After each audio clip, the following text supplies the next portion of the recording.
কি দেখে জিভে জল চলে এলো।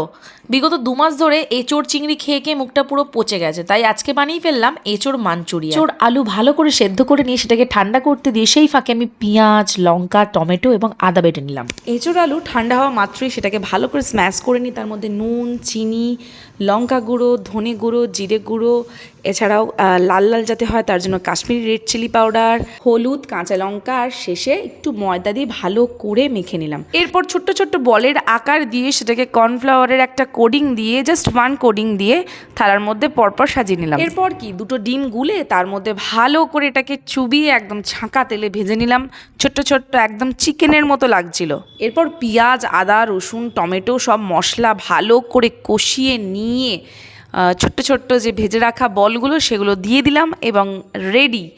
বিশ্বাস করো দুর্দান্ত খেতে হয়েছিল, আর গ্রেভিটা তো অসাধারণ টেস্ট হয়েছিল। তোমাদের কেমন লাগলো অবশ্যই জানিও।